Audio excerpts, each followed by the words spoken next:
Les amis, bienvenue, j'espère que vous allez tous très bien, très content de vous retrouver pour cette nouvelle vidéo. On lance la semaine avec une équipe à surveiller. Il faut vraiment les suivre en 2024-2025, attention à eux. Ça a été un super week-end de foot, il s'est passé tellement de choses, il y a franchement genre une quinzaine de matchs que j'aimerais débriefer avec vous cet après-midi. Mais ça a été un week-end assez animé aussi en coulisses. Vous l'avez peut-être vu passer, j'ai mis un petit post sur l'onglet communauté. Malheureusement, vendredi matin, je me suis levé, l'ordi est mort. Donc rest in peace. Il est totalement cramé, il avait bien travaillé, peut-être 1000 vidéos à son compteur sur les 3 dernières années. Mais il était temps pour lui de prendre sa retraite, donc ça a été un week-end avec beaucoup de remue-ménage.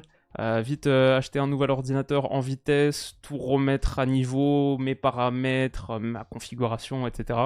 Donc je pense qu'on est opérationnel, mais c'est pour ça du coup que mon analyse de la Juve de Mota est pas sortie en temps et en heure. Normalement ça sortait vendredi, donc désolé les gars. Demain la Juve de Mota, je pense demain soir, ça va être un gros travail de toute la journée, mais j'ai super hâte de sortir cette vidéo, parce que j'ai vu le match contre Com, et ce soir, c'est pour ça aussi que c'est pas trop mal de le repousser un peu limite, ce soir il joue contre l'Hellas Vérone, déplacement à Vérone, deuxième match de Serie A pour la Juve, donc on va avoir un petit peu plus de matière, ça nous permettra d'être un poil plus fourni dans l'analyse encore, donc à quelque chose, malheur est bon, mais tout ça pour dire, la Juve, c'est demain. Et de temps en temps, comme ça, s'il y a une erreur sur le programme, une vidéo qui sort pas, etc., n'hésitez pas à aller checker. Sur l'onglet communauté, généralement, je poste les petites updates pour pas vous laisser dans l'obscurité. Mais voilà, c'était un gros week-end. Il se passe beaucoup de choses cette semaine aussi, parce que c'est la liste de Deschamps qui sort jeudi.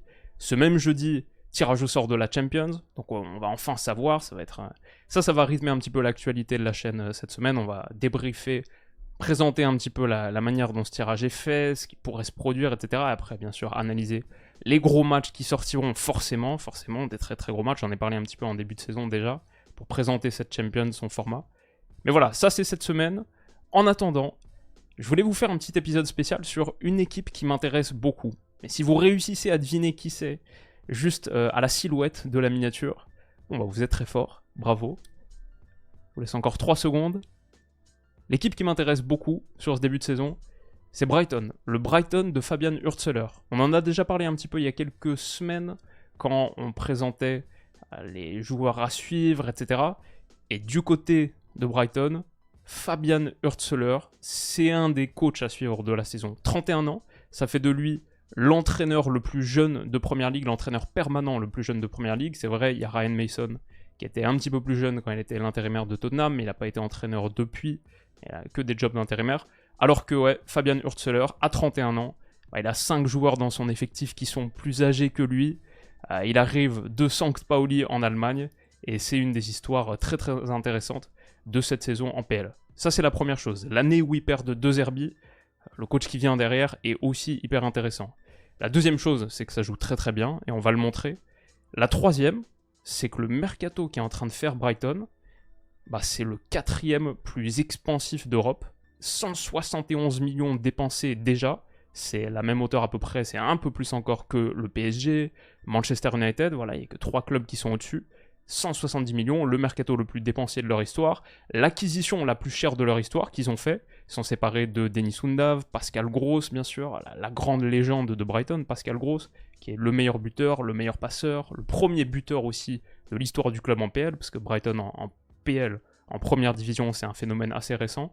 Mais donc ouais, ils font peau neuve, et ils ont pris, avec Jorginho Rutter, 46 millions d'euros, quasiment une cinquantaine, c'est le transfert le plus cher de l'histoire de Brighton. Ils ont pris Yankuba Minte, le Gambien de 19 ans, pour 35 millions à Newcastle, Mats Wiefer, 32 millions, Brian Gruda aussi, un joueur dont on a parlé il y a quelques temps, de Mayence, un peu plus de 30 millions, très intéressant, Ibrahim Osman, une vingtaine de millions. Ouais, beaucoup d'acquisitions, et c'est pas fini. Il reste quelques jours encore sur ce mercato estival. Moi, j'entends des très gros bruits. Ferdi Kadioglu, apparemment, c'est quasiment fait. Encore plus avec le fait que le Fener, éliminé par Lille, va pas jouer à la Champions. Il y a aussi des bruits sur Matt O'Reilly, du Celtic, qui a fait cette saison l'année dernière avec quasiment 20 buts, 20 passes D, et pas appelé par le Danemark à l'Euro, etc. On en avait un petit peu discuté dans l'épisode de retour. Ils étaient sur Mats Hummels aussi à un moment, et je pense qu'ils vont faire un autre défenseur central, peut-être. Donc ouais, c'est un Brighton projet XXL cette saison. Qu'est-ce qui est en train de se passer du côté du Sussex? Qu'est-ce qui est en train de se passer à l'Amex Arena. Débriefons un petit peu leur match contre Manchester United. C'était ce week-end. Ils l'ont emporté 2-1. C'est leur deuxième victoire en PL sur les 2 premiers matchs. Donc pour l'instant, ça démarre plutôt pas mal. Ils sont co-leaders en compagnie de City, Arsenal et Liverpool, les 3 autres équipes qui ont pris 6 points. Bonne compagnie. Et ouais, ils étaient aussi pas mal en pré-saison. Après, ça veut rien dire, mais leurs 4 matchs de pré-saison, ils les avaient gagnés aussi. Donc disons les 6 premières fois que Fabian Hürzeler s'est assis sur le banc de Brighton, 4 fois en pré-saison, 2 fois officiellement, ça a fait 6 victoires pour l'instant. Notamment un gros score quand même contre Villarreal, 4-0, juste avant de lancer la saison. Et là, ouais, c'est un petit peu le grand moment avec ce très très gros match de João Pedro dont on va parler. Quel joueur! Et ouais, on voit le staff qui célèbre au coup de sifflet final contre United. Ça, c'est le moment de kiff pour un nouveau staff qui vit son moment un peu bienvenue à la Première Ligue. Ça se passe bien du côté de Brighton. Et il y a beaucoup de choses à en dire. Il avait déjà emporté contre Everton 3-0 la semaine d'avant. Donc ouais, ça démarre très très fort. C'est sur le papier 4-2-3-1. Avec ballon, on va voir la structure est un petit peu différente. Sur le choix des hommes, ce que je peux dire, c'est par exemple la charnière Van Hecke, Dunk. Ça, c'est les 2 tauliers de la saison passée. C'était 2 des 3 joueurs les plus utilisés, voilà, juste derrière Pascal Gross.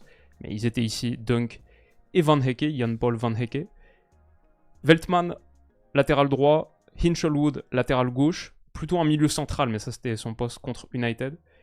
Jason Steele dans les buts, ça c'est en attendant le retour de Verbruggen qui devrait revenir, je pense, dès demain en League Cup. Mais aussi pour le prochain match de ce week-end, qui est un très très beau match, on en reparle tout à l'heure. Au milieu de terrain, Milner, alors ça, c'est sûr, lui, il est là. Il dispute sa 23e saison de Première Ligue, c'est un record. Il bat le record de Ryan Giggs cette saison. Et il est à une vingtaine de matchs, je crois, du record de Gareth Barry. Nombre de rencontres disputées au total en Première Ligue. J'ai les chiffres ici. Non, ça c'est pour Aurélie, mais James Milner, hop, voilà. 636 ou 637 matchs maintenant avec celui contre United. Gareth Barry était là à 653, ils sont potes d'ailleurs les deux. Donc il va bientôt dépasser son copain, et en nombre de saisons, voilà, il est au-dessus de Ryan Giggs, l'éternel, l'inoxydable James Milner au milieu de terrain, à côté de Billy Gilmour, qui a fait un bon match, mais qui est peut-être en instance de départ. J'entendais parler de Naples à une époque. On va en discuter. Ensuite, le quatuor, là où ça commence à devenir très très intéressant, je trouve. Kaoru Mitoma, qui a eu une grosse blessure saison dernière, donc c'est pour ça au dos, donc il a un petit peu disparu de la circulation à cause de ça. Yankuba Minte, donc la recrue, qui a fait un match très très intéressant. João Pedro, que j'ai trouvé immense. Et lui, c'était le meilleur buteur de Brighton la saison passée, mais genre 9-10 buts en PL, un truc comme ça. Et Danny Welbeck en pointe, l'éternel aussi Welbeck, qui sera pas forcément le titulaire, je pense, toute la saison, parce qu'il y a du monde devant, et des gars dont on va reparler. Mais voilà, ça c'est le 4-2-3-1 sur le papier. Les principes de Fabian Hürzeler, bon, c'est les mêmes que De Zerbi, que Graham Potter avant lui, c'est la même idée de Brighton, pressé très haut, très fort. On voit Minte là, qui sort sur Lisandro Martinez tout de suite, mettre United en difficulté. On voit que c'est quasiment de l'individuel sur le premier tiers du terrain, je pense quasiment tout terrain, l'écran ne nous permet pas de le voir. Mais ouais, João Pedro là sur Maguire, Welbeck sur Casemiro, Menu qui est pris aussi, et donc on a Yankuba Minte qui est là sur Lisandro Martinez. Dalot demande, mais quand il est servi, voilà, tout de suite, c'est Veltman qui vient le chasser, et on a Milner aussi qui rôde derrière. Donc voilà, pression individuelle. Milner, son rôle toujours très important de leader, il a quasiment 40 ans, il a de la bouteille, on l'a montré, voilà, même replacer un gars comme Welbeck pour dire ok, c'est à toi d'aller sur Menu là, il est le directeur de cette pression. Et finalement c'est intéressant parce qu'on peut penser ce Brighton, qui quand on regarde les recrues qu'ils ont fait, tu vois, c'est des gars super jeunes, 22 ans, 19 ans, Matt Vifer c'est le plus âgé, 24 ans, sinon on a quoi, 20, 19, 18, 19, 21, 21, ça c'est les recrues de Brighton. Fabian Hürzeler, 31 ans, l'entraîneur le plus jeune de l'histoire de la Première Ligue. Pourtant, bon, on va regarder sur cette saison. Hop, si on regarde sur cette saison en Première Ligue, pour l'instant, c'est une des équipes les plus vieilles quand on regarde les joueurs alignés. C'est sûr que, je pense, l'ami Milner, il fait monter un petit peu la moyenne, mais voilà, avec quasiment 28 ans de moyenne d'âge sur les 2 premières journées pour l'instant, c'est la 18e équipe la plus jeune, ou la 3e équipe la plus âgée de Première Ligue. Il y a de l'expérience quand même s'il y a beaucoup de petits jeunes devant, il y a des tauliers, aussi Dunk derrière, bon, Welbeck, Milner, etc. Qui ont de la bouteille, voilà, on le voit ici, avec des choses comme ça. Avec ballon, le système change un petit peu par rapport à De Zerbi, où c'était plus un tandem au milieu de terrain pour la phase de construction. Là, Billy Gilmour était le seul 6. C'est d'ailleurs, je pense, pas le positionnement idéal pour son profil, c'est même ce que Hurtzeler pense lui-même, mais c'est en l'absence de Mats Wiefer. Pour l'instant, il a fait comme ça. Mais quand Wiefer reviendra, je pense que ce sera lui à la place de Gilmour. Mais sinon, ce qu'on voit, c'est des latéraux qui sont très à l'intérieur, comme ça. Ça, c'est quelque chose d'important pour Hurtzeler. Et finalement, ça ressemble, on disait 4-2-3-1 sur le papier, mais Milner est vraiment plus haut que Gilmour. Et Pedro, 10 du 4-2-3-1 sur le papier, décroche pas mal pour former presque une forme de 4-3-3, mais 4-3-3, on va dire, très dense sur la largeur, assez compact à l'intérieur du jeu. Donc finalement, ça ressemble aussi, parfois on parle de ces systèmes-là, 2, 3, 2, et on les voit pas, mais 3 derrière. Parfois on appelle ça comme ça, 2-3, 2-3. Et bon, ça c'est l'idée. Avec toujours du jeu très triangulaire, oblique, c'est peut-être ça que permet aussi cette animation-là. On voit toujours l'idée de chercher, ok, passe oblique de progression, ensuite une deuxième. Là, Veltman, qui après avoir reçu celle de Van Hecke, joue sur Milner, qui s'est intégré à l'intérieur dans ce demi-espace. Et on voit comme le 3-2, 3-2 ou 2-3, 2-3 devient vite une manière d'occuper les 5 couloirs de jeu, les 2 flancs, l'axe par Welbeck et les 2 demi-espaces. Milner, il est lancé et en une touche, tout de suite, joue pour Yankuba Minte dans l'intervalle pour aller attaquer la profondeur. Voilà, ça c'est le jeu, c'est les obliques, les passes obliques, triangulaires comme ça, très cruyffiennes. Cruyff qui dit la meilleure passe, c'est toujours celle qui est oblique, qui permet de gagner une ligne, mais avec un angle qui permet de facilement trouver le gars. Voilà, tac, tac, tac, tac. Ça c'est la manière dont Brighton progresse, assez classique. C'est pas mal. Ce que j'aime bien, c'est qu'est-ce qui se passe quand ça marche pas. Qu'est-ce qui se passe quand United verrouille l'intérieur et que Billy Gilmour, là, en seul 6, ça va jamais passer. Bah, j'aime bien voir Milner, ici, qui est censé être une ligne plus haut, comprendre que Gilmour, c'est mort, là, il va pas y avoir de jeu possible, décrocher pour se mettre à ses côtés et former un tandem ici. Ça peut être utile pour être servi, ça peut être utile aussi pour attirer son vis-à-vis. Je dois dire qu'United, qui a été battu sur ce match, pour moi, n'a pas fait un mauvais match. Ils ont montré des choses assez intéressantes, notamment sur la pression, sur la qualité de relance aussi. Franchement, c'était plutôt jeu égal.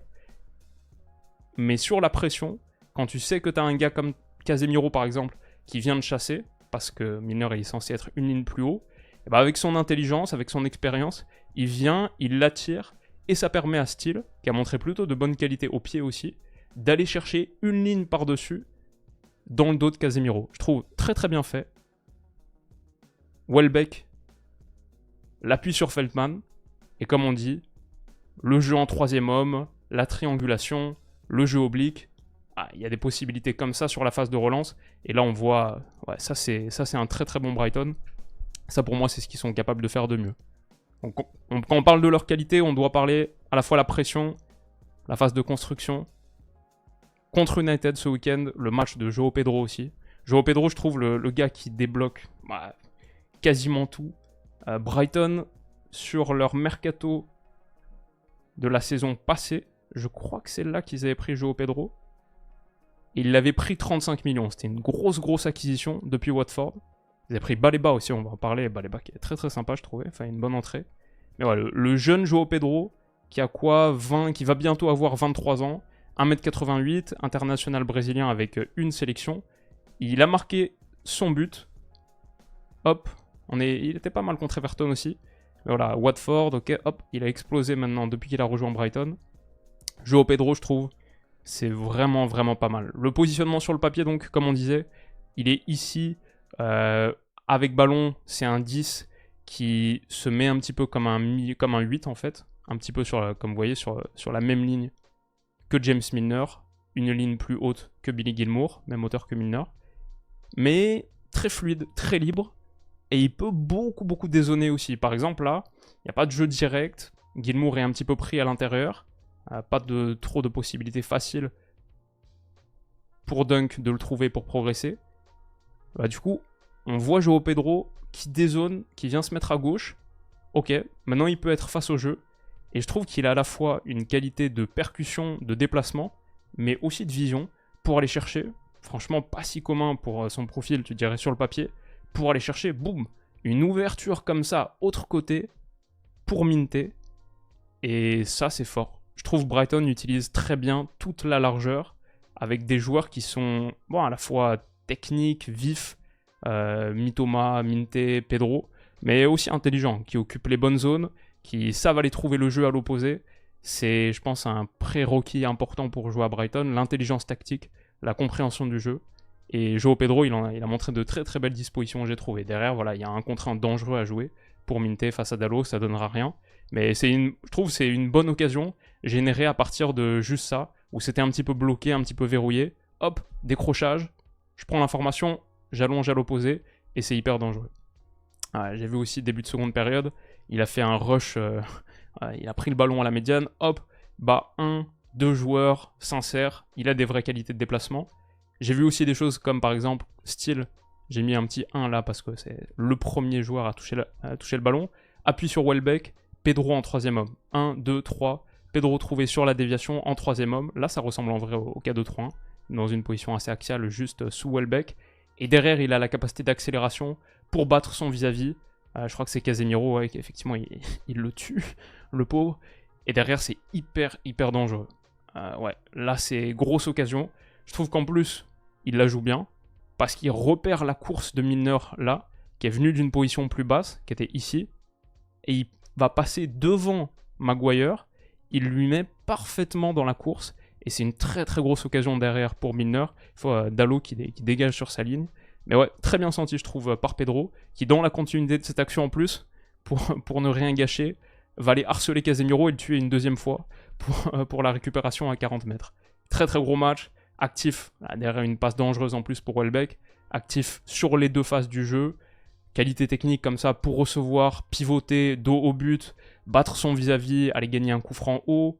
Là, je pense que c'est sur une phase de relance où, encore une fois, Brighton réussit à bien utiliser toute la largeur du terrain, même quand ils sont pressés. Je trouve United n'a pas été mauvais, hein, franchement, sur la pression. Ça n'a pas été toujours facile pour Brighton de s'en sortir. Ils réussissent la longue ligne comme ça à progresser. C'est bien fait. Et qui est-ce qui a suivi? Bien sûr, sur ce triangle, Minte, Welbeck, le troisième homme. Bien sûr, c'est João Pedro qui voit la course du latéral gauche. Et dommage...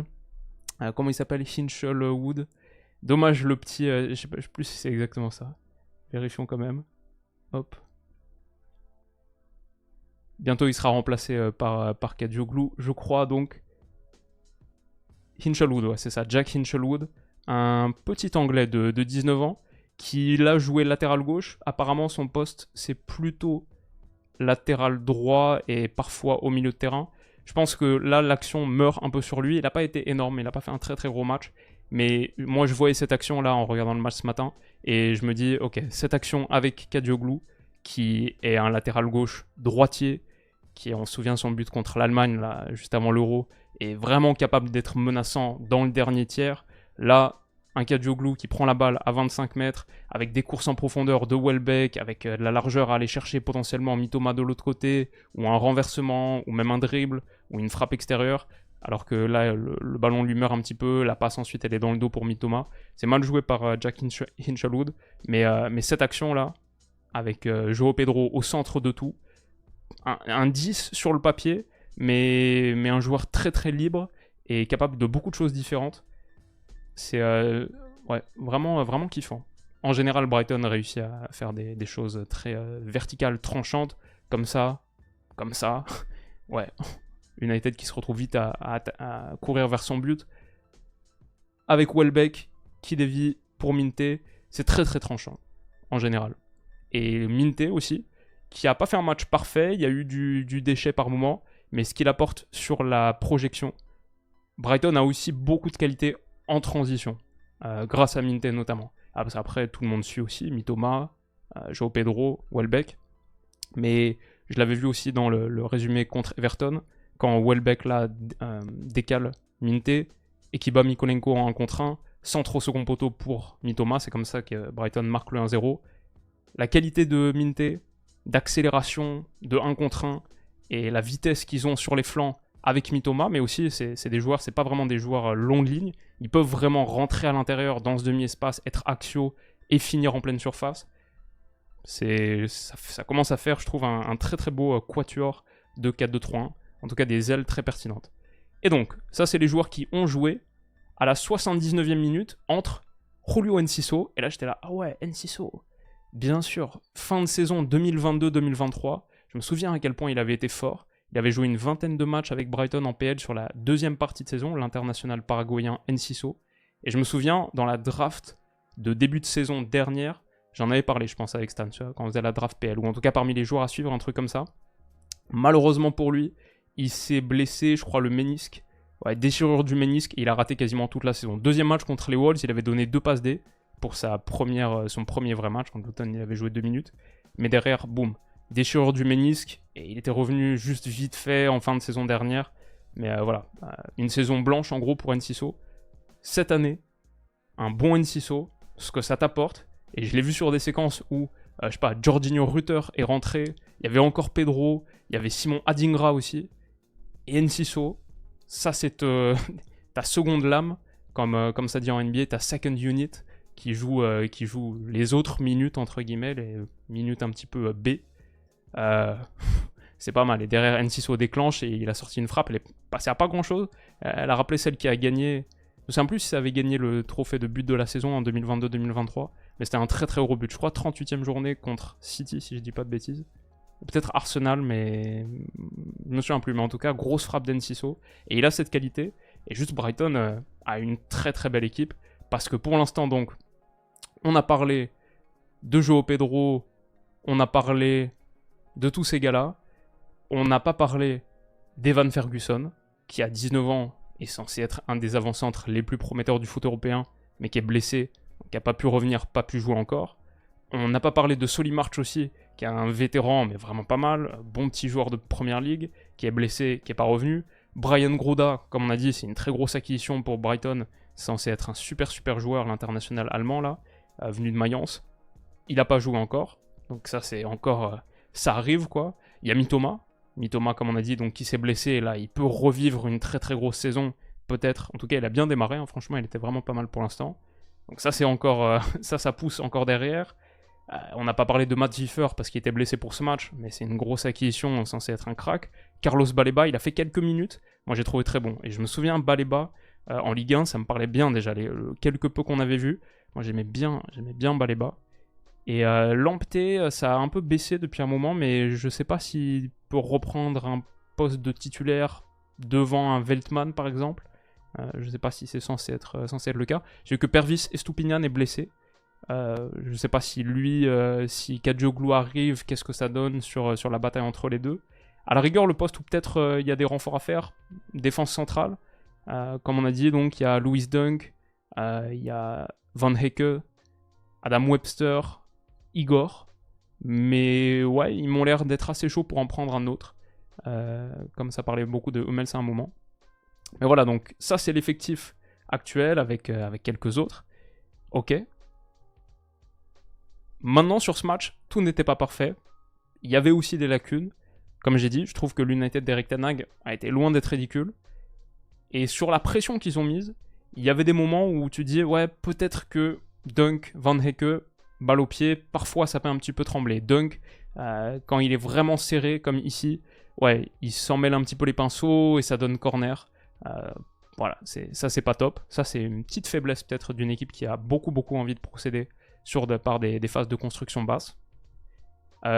Aussi quand la pression est battue, parce qu'ils mettent beaucoup d'intensité sur le premier tiers, quand la pression est battue comme là, le tacle de Milner qui aboutit pas, derrière c'est gros danger. Bruno Fernandes il est lancé, voilà, d'un coup t'as genre 6-7 joueurs qui sont sortis de l'action immédiatement, et c'est du 4 contre 3 pour United. C'est d'ailleurs sur cette action qu'il marque le but du 2-1, mais qui est refusé finalement. Pas de chance pour United, parce que Cirkzee malheureusement touche le ballon avant qu'il rentre, mais c'est même pas de sa faute en plus, parce que le tir de Garnacho lui arrive dessus, et du coup c'est refusé pour hors-jeu, mais normalement ça, Brighton a beaucoup de chance, normalement ça doit faire 2-1, et voilà, quand tu te retrouves battu, tu cours vers ton but et c'est grosse mise en danger. On le voit aussi ici sur des trucs comme ça quand ils sont face à un gardien qui a de la qualité, balle au pied.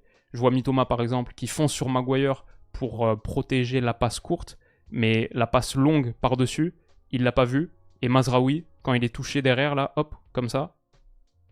Ouais, bah pareil, d'un coup t'as 4 joueurs qui sont sortis de l'action. C'est pas encore gros danger, mais ça fait que Brighton doit reculer bloc médian. Et bloc médian, je les trouve pas très convaincants. Bloc haut, c'est très fort. Franchement, bloc haut, si t'as pas de qualité sur ta phase de construction, c'est difficile de s'en sortir. Bloc médian, ils sont un peu moins bien organisés. Et par exemple, avec Meinou, qui a fait un bon match, hein, j'ai trouvé franchement techniquement, Meinou, ça continue d'être très fort, ça va être un des joueurs qui compte cette saison. Dans l'interligne, comme ça, c'est un peu passif. Et en plus, cette ligne, elle continue d'être... C'est un bloc médian qui est quand même avec une ligne relativement haute. Et quand elle est percée, là, dans cet intervalle, c'est gros danger. C'est le but de l'égalisation d'United. À l'heure de jeu, avec tout le monde qui est sorti de l'action, pareil, par une ou deux passes. Il rentre à l'intérieur. Son tir est contré par Dunk, il me semble. Et ça permet à United de revenir dans le match un partout. Donc voilà, Brighton est loin d'être une équipe parfaite. Mais c'est une équipe avec tellement de potentiel, tellement de promesses, tellement de joueurs de qualité qui ont été pris cet été aussi, qui continuent de renforcer cet effectif, que je me demande effectivement jusqu'où est-ce que ça peut aller. Je me demande quelle est l'ambition. Et j'ai dit en intro, pour moi Brighton peut faire la meilleure saison de son histoire, parce que je vois leur volume d'acquisition, comme on a dit, ce qu'ils sont capables de dépenser. À la fin, ils ont pris quoi? Genre 5 joueurs à plus de 20 millions, et peut-être 4 à plus de 30, un truc comme ça. Si on regarde, ouais c'est ça, Grouda, Wiffer, Minte, Router, les 4 à plus de 30 millions. Et la meilleure saison de leur histoire, c'est bien possible pour une équipe qui est en première ligue depuis 7 saisons et qui a fini 15e quand elle est arrivée, 17e, 15e, 16e. Pendant un moment, ça se battait pour pas descendre. Ils ont enchaîné avec une 9e place en 2021-2022, la 6e place en 2022-2023 de De Zerbi, ça c'était leur très très gros coup. Et ensuite 11e la saison dernière, un petit peu moins bien, avec l'Europe qui leur a coûté des points et des jambes, je pense. Première fois qu'ils jouaient l'Europe de leur vie, je pense, avec l'Europa League, dans le groupe de l'OM d'ailleurs. Mais voilà, ça c'est leur parcours récent. Avant ça, Brighton, c'est une équipe de Championship, de League One, parfois de 4e division. Voilà, c'est de division régionale au tout début de leur histoire. Donc voilà, c'est un club qui est on the up and up, qui grimpe, qui progresse. Mais la meilleure saison de leur histoire tout court pour l'instant, c'est la 6e place. Un top 5 en Angleterre pourrait qualifier pour la Ligue des Champions, fonction des parcours, etc. Une 5e place pourrait qualifier. Évidemment, c'est la première ligue, c'est compliqué. On va le voir dès le week-end prochain, où il se déplace du côté de l'Emirates contre Arsenal. Très très gros match, samedi 13h30. Bon, une défaite contre Arsenal n'invalide pas cette vidéo. Ça restera une équipe intéressante quand même, mais c'est sûr qu'il y a de la concurrence. Tu veux aller te taper pour vivre peut-être une qualification pour la Champions. Il faut faire mieux que tous les clubs qui sont en dessous là de la 5e place. Donc ouais, c'est compliqué. C'est compliqué. Mais cette équipe a beaucoup de potentiel, beaucoup de talent, ça joue bien. Ils sont là depuis un moment et ils ont l'air d'avoir des ambitions plus fortes que jamais. Donc je garderai un œil sur eux, un œil très très vigilant sur eux. Pas forcément demain où ils jouent leur match de League Cup là, contre, qui c'est, Crawley Town. Crawley Town qui est un club de 3e division, League One. Mais sinon, sur les autres matchs en PL, et une saison sans Europe aussi, je pense que ça va leur faire du bien. Attention à Brighton. Et aussi, regardons un petit peu ce qu'ils font sur leurs derniers jours de mercato, qui promettent d'être extrêmement animés.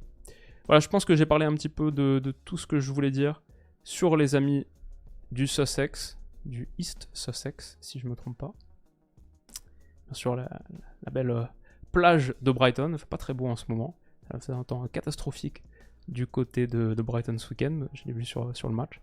Mais voilà, on leur souhaite une belle saison, et en tout cas moi je vais le suivre avec beaucoup d'attention. J'espère que la vidéo vous aura plu, on en fera d'autres, je pense, des petits focus comme ça sur des équipes dont on parle moins et les gens parlent moins en général, parce que je trouve ça intéressant quand il y a matière de le faire. Et demain, on fait la UV. Demain, la UV de Mota. Gros programme, grosse vidéo, quasiment durée podcast, comme on le fait à chaque fois qu'on se penche sur une équipe en long, en large et en travers. Mais ouais, j'espère que cette petite vidéo Brighton vous aura plu. J'espère que vous passez un bon début de semaine. Et j'espère que mon ordinateur qui vit, c'est le début de sa vie, espérons qu'il ait bien enregistré ce fichier, que je ne doive pas tout retourner. Prenez soin de vous les amis, passez une excellente semaine et on se dit à bientôt. Bisous.